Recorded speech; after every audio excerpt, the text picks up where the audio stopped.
Ya, kalau misalnya kita lebih detailkan ya, apakah pembangunannya, terus kemudian soal penyelesaian lahannya, kemudian termasuk pemilihan ASN, itu kan saya kira nanti tergantung dari rencana pemerintah per tahun, per sekian tahun, dan seterusnya gitu. Tetapi yang jelas, saya kira kita secara politik, secara legal ya, secara normatif, kita ini semua sudah menyepakati, punya konsensus bahwa ibu kota negara kita sudah ada yang namanya ibu kota negara Nusantara di masa yang akan datang. Tinggal teknisnya kapan resmi pindahnya itu dimulai ditandai dengan keputusan presiden. Nah, namun kita juga sama-sama tahu ya bahwa tentu situasi saat ini berbeda dengan situasi 5 tahun yang lalu, situasi 2 tahun yang lalu. Ya, negara kan dalam situasi yang semuanya tidak mudah, termasuk Indonesia kan menghadapi situasi ekonomi yang tidak mudah, maka diperlukan efisiensi dan efisiensi ini kan berlaku kepada semua aspek ya, bahkan hampir semua kementerian lembaga. Nah, jadi saya kira memang setiap program harus disesuaikan. Nah, tapi yang mau saya tegaskan adalah bahwa dengan adanya undang-undang ya, dua undang-undang, satu undang-undang tentang Ibu Kota Negara Nusantara yang 2 kali sudah direvisi, dan kemudian undang-undang tentang Jakarta yang dirubah dari daerah ibu kota Jakarta menjadi daerah khusus Jakarta, itu adalah bentuk konsensus kesepakatan kita semua bahwa ibu kota kita itu pada satu waktu dan sekarang ya sudah ada ibu kota Nusantara. Dan saya kira Presiden Pak Prabowo ya sebagai presiden di periode ini 2025 2024 2029 itu berkali-kali kan sudah juga menyatakan komitmennya. Apalagi beliau dalam kampanyenya dan kita sama-sama tahu pasangan presiden Pak Prabowo dan Wakil Presiden Gibran ini kan salah satu kampanye dulu adalah melanjutkan visi dan program presiden sebelumnya gitu. Nah, tinggal kita lihat ya kapan nanti itu tergantung situasi yang mungkin bisa yang paling tahu Pak Presiden.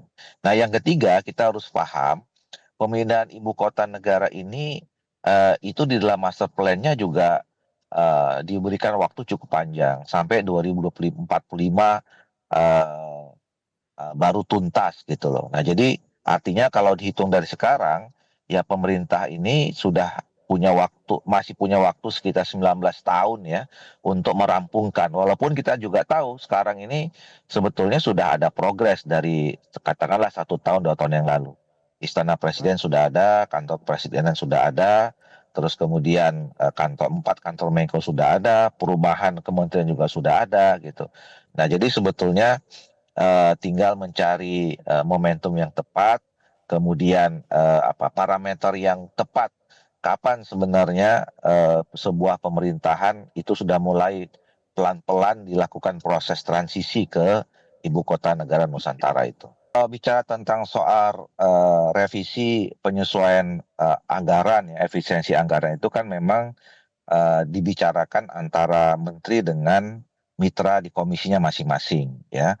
Nah, tetapi kalau bicara tentang soal IKN, ya, saya kira memang ini termasuk yang tentu akan harus ada penyesuaian.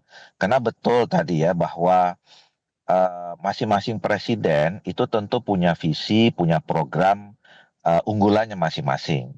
Termasuk juga saya kira Pak Prabowo sebagai presiden kita yang baru gitu. Tetapi kan selama ini kita juga mendengarkan sama-sama bahwa Pak Prabowo itu juga pernah menyatakan komitmennya untuk melanjutkan ya salah satu bentuk keberlanjutan ya pemerintahan sebelumnya dengan pemerintahan Pak Prabowo yang di mana kampanyenya pada saat itu adalah tentang keberlanjutan ya saya kira adalah melanjutkan pembangunan di IKN ini. Nah, saya kira memang perlu difikirkan ya, apalagi dengan situasi sekarang ya. Kita lihat tadi bahwa kita harus ada pengetatan ya masalah anggaran dan kemudian prioritas pertama kali ya. Ini kan memang Pak Prabowo ingin sekali yang menjadi gebrakan utamanya itu dalam pemerintahan ini salah satunya yang sangat fenomenal adalah makan gizi makan bergizi gratis gitu ya. Dan itu juga membutuhkan anggaran yang cukup besar. Nah, saya kira kalau kemudian nanti ya setelah situasi ekonomi kemudian apa namanya? Rekonsolidasi tentang APBN kita sudah mulai tertata dengan baik gitu ya. Dan kemudian program makan bergizi gratis itu juga sudah ketemu pola dan konsepnya. Saya kira memang PR-nya soal IKN ini ya seperti dulu pembicaraannya, memang harus lebih fokus pada upaya kita mengundang investasi dari pihak ketiga gitu ya, sehingga memang betul-betul APBN ini cuma hanya sebagai stimulan, apa namanya, sebagai ya pendorong lah ya, yang kemudian harus diikuti serius oleh pemerintah untuk melakukan ya komunikasi dengan katakanlah sosialisasi atau kemudian membangun interaksi dengan para investor-investor Baik. dari luar, Kalau kira-kira begitu, begitu.